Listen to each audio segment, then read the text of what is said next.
皆さんこんにちは。好奇心 TV です。今回の動画は今過熱するイスラエル周辺の情報の接し方について警告しようと思い動画を作成しました。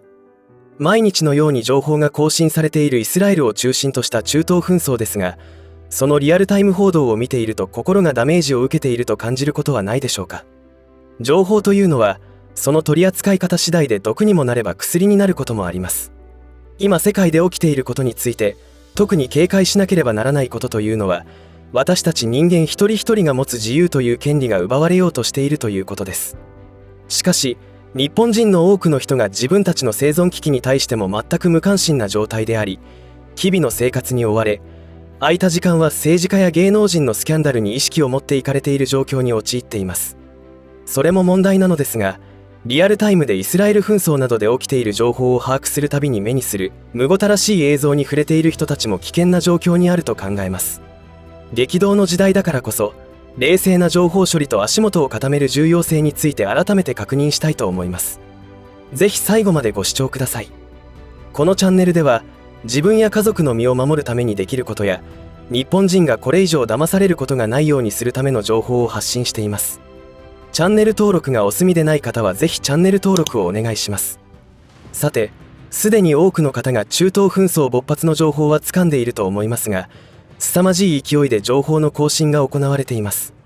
イスラエルがすでに戦争状態を宣言したので、今回の紛争のことを後に第5次中東戦争と呼ぶことになると思います。今回始まった中東の混乱についての情報で、私たちが気をつけなければならないこととは、1、世界の混乱はこれからさらに激しくなっていく。2、むごたらしい現地からの映像によって受ける精神的ダメージであると思いますので、それについて触れていこうと思います。1についてですが、今回の中東問題については次から次へと信じられない情報が明らかになってきていますが、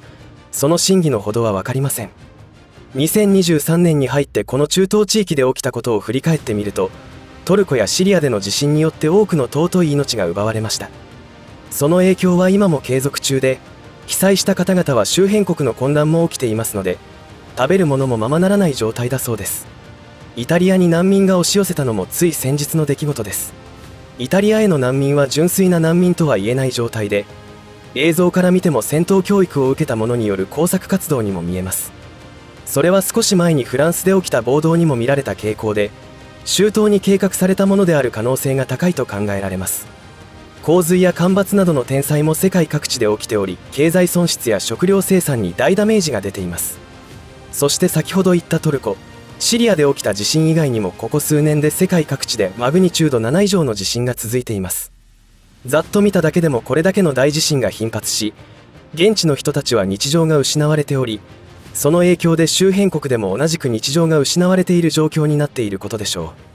自然災害だけでなく、世界中の金融システムに異常が発生しており、バブル崩壊以上の大暴落の可能性も言われ始めていますし、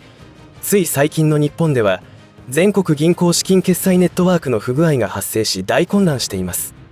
一体今世界で何が起きているのでしょうか。少なくとも歴史を振り返ってみると、経済危機や世界大戦、あちこちで起きた紛争、地震などの自然災害と言われるものまでも偶発的なものではなく人為的に引き起こされたものだということが分かっています。それらを考えると今起きている様々なことは偶然ではないと考えた方がいいかもしれません。少なくとも世界統一政府の樹立を狙っている世界経済フォーラムや W 機関が警告した通りにことが進んでいる気がしてなりません。これらは憶測ではなく、過去の関係者による発言や内部告発、さらには内部文書の流出によってある意味証明されています。ということは、まだまだありとあらゆる災難が起きてくると覚悟した方が良さそうです。そして2についてですが、最近リアルタイムでイスラエル周辺から発信される数々の映像の中には、胸が張り裂けられるような悲惨な映像が多く出回っています。真実を世界に伝えなければならないというジャーナリズムによって、戦場のリアルを遠く離れた日本において確認することができていますが、その一方である意図を持った映像も発信されていることにも注意が必要です。最近では SNS やメディアからもよく聞く単語に偽旗作戦というものがあります。ウトロの紛争勃発あたりからよく耳にする単語になったと思いますが、念のため偽旗作戦とは何かを確認しておきますと、偽旗作戦の例として、自国の軍民が他国やテロリスト等からの武力攻撃を受けたかのように偽装して被害者であると主張したり、あるいは緊張状態にある両勢力間を争わせて第三国が漁夫の利を狙ったり、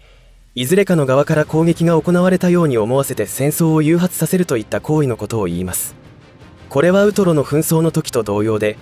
戦時中に真実などは見えませんから、イスラエル周辺で起きていることについての真実は全く見えないと思います。特に現代ではインターネット技術の向上と SNS の普及によって誰もが情報を発信できる状況にありますので、非常に役立つこともある反面、混乱も起きます。あらゆる可能性について考察する際には良い環境になってきたかと思うのですが、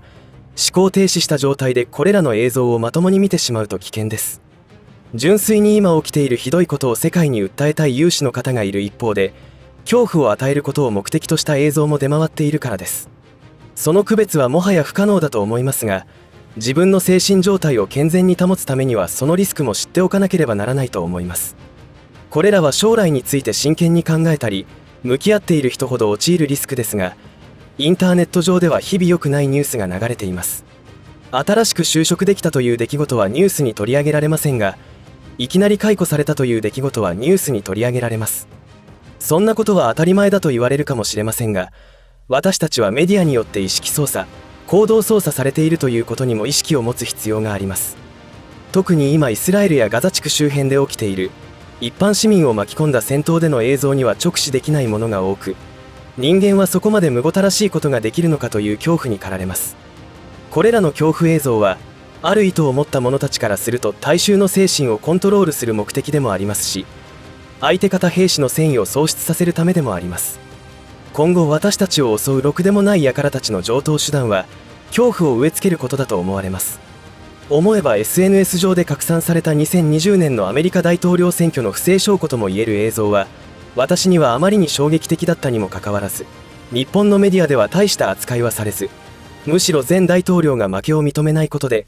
いわゆる1月6日アメリカ連邦議会襲撃事件を引き起こしたなどと報道しています。これはほんの一例ですが、結局日本のメディアに流れる情報は流したいものを流し、流したくないものは流さないということが言えます。ということは、今のイスラエル周辺の紛争についての映像はおそらく何かの目的があって流したくて流しているのかもしれません。もちろん単に視聴率を稼ぎたいだけかもしれませんし、その両方かもしれません。同時に日本のメディアで流し始めているのは原因のわからない病気の蔓延情報です。私は間もなく世界中で新たな流行り病の流行が引き起こされると予想しています。これは私の妄想ではなくて、W 機関も警告していますから予告と解釈できると考えています。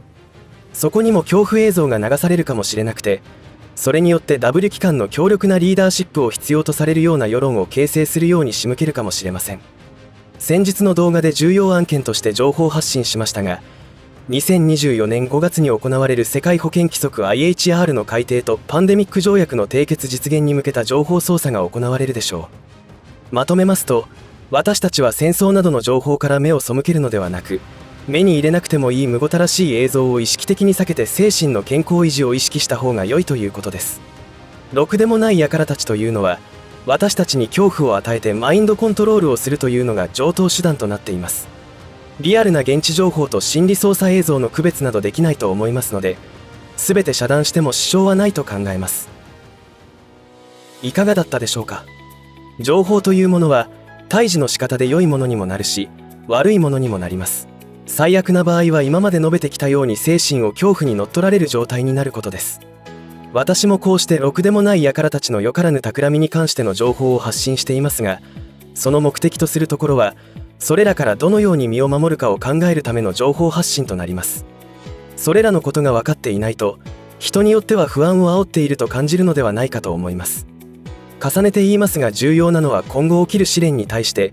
真正面から向き合って乗り越えるための準備とマインド設定です。やれるだけのことをして、あとはことが起きた時に冷静に対処することが賢い生き方だと確信しています。そこには不安と恐怖に襲われた精神状態はありません。全ては情報の取り扱い方だと思います。不安になるからネガティブ情報から距離を置くというのは一見まともなことに思えますが、半分正解だし半分間違っています。それらのことをお伝えしたくて動画を作成しましたが、うまく伝わったでしょうか。人に何かを伝えるということは非常に難しく、私も日々情報発信者から学ばせていただいておりますが、頭で考えたことや感じたことをこうして動画作成のためのシナリオを作成し、具体的な形にしていくことで新たな学びをしております。今後も皆様のお役に立てることができるような情報発信をしていきますので、引き続きの応援よろしくお願いいたします。最後までお付き合いありがとうございました。以上で今回の話は終わりとしますが、皆さんの応援が次の動画作成の力になりますので、いいねボタン、チャンネル登録、通知設定をオンにしていただけると嬉しいです。また、コメント欄へのご意見、ご感想の書き込みもいただけたら励みになります。最後までご視聴ありがとうございました。好奇心 TV でした。